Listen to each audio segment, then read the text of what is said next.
In fact, there have been a strange race of aliens which have been seen in Africa, even by white people, which I think are actually Chitauri.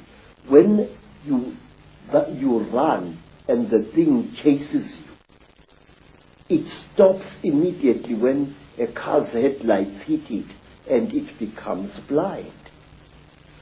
Another thing,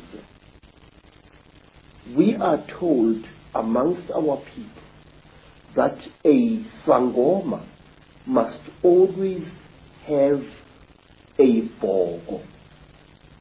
This is a sharpened wooden stick which he or she must carry at night. We are told that a sharpened stick is the only weapon by which you can kill a Chitauri.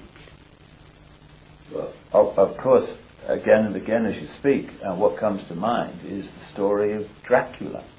Count Dracula, the stake in the heart, the blood drinking, which is precisely what this Chitauri and their crossbreeds seem to be into. But it is not just any wood that you must use against a Chitauri. We believe that Rhodesian teak, a wood which has got a strange bitter taste, is the one type of wood that is poisonous to the Chitauri.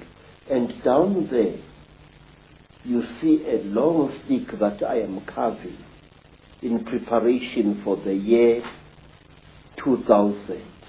I might not be alive to see the year 2012. But this sticks, which I've been working upon for the last 5 years, is going to be the one stick which my successor will carry, and it will end in a sharp point. This wood, Rhodesian teak, is the wood that we say can actually kill a Chitauri. And where the Chitauri are found, you find Rhodesian teak or any other teak trees either being felled in large quantities or being pushed over by elephants. May I point out to you, sir, that many of the trees that are being destroyed in the Amazon jungle and in the Southeastern Asian jungles, as well as in the African jungles, are teak, the one wood that the Chitauri fear. And while on the subject of wood, the only mask that can protect you against the Chitauri is a mask made of teak. And in some of the flea markets around Johannesburg, I'm seeing more and more masks carved in Mozambique and in Zimbabwe, representing a Chitauri.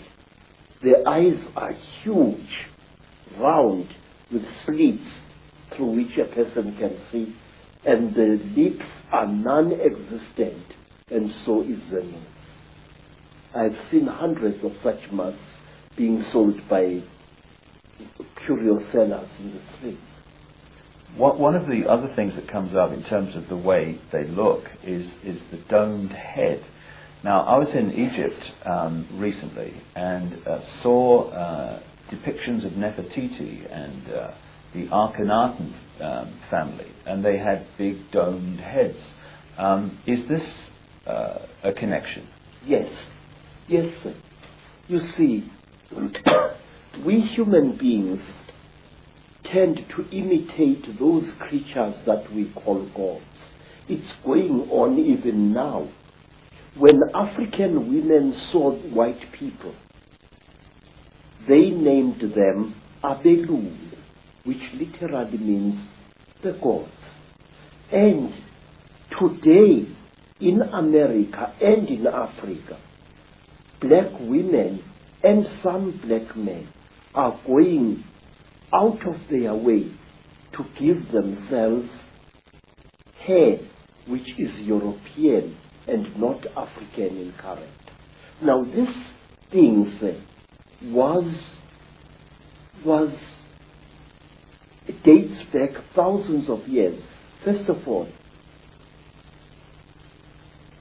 the one race of the Chitauri, the ones that are called Nomo or Nomo by the Dogoni people, are depicted as having beard-like growths of the same type that look like the beards of Egyptian pharaohs. They are shown having, it is said that when a Chitauri gets very old, after tens of thousands of years, he or she develops a bone-like growth under the chin which twists around like the horn of that kind of fish-like creature I saw in Europe in a picture called a narwhal. And this thing curls up this way. Now, Egyptian pharaohs used to wear beards like that. And some African kings wore beards like that, real beards or even false beards made out of ivory or out of the tusk of a warthog. And there was a time definitely in history when African kings as well as Egyptian pharaohs went out of their way to imitate the appearance of the Chitauri. Queens like Nefertiti had their faces misrepresented by the court painters. They looked exactly like the Chitauri as near as possible. The high cheekbones, the drooping chin, the unusually large head. African sangomas, African inyangas, ancient Egyptian pharaohs, all of them used to wear headdresses that made their heads look much larger than they actually were. If you look, say, at the crown, certain crowns worn by Egyptian kings, the whole head, the crown, is intended to be an extension of the pharaoh's head, to give the pharaoh an appearance of above average intelligence. In Africa, we had kings who favored headdresses made out of the scrotums of elephants or rhinoceroses or even buffaloes. A scrotum which was dried and made bulbous and worn on the head by the king to make his head look larger than it was. And lastly, in ancient Greece, at the time when Greece reached the great heights in its culture and civilization, the great ruler Pericles used to wear a special soldier's helmet with a bulbous skull, a helmet which made his head look much bigger than it really was.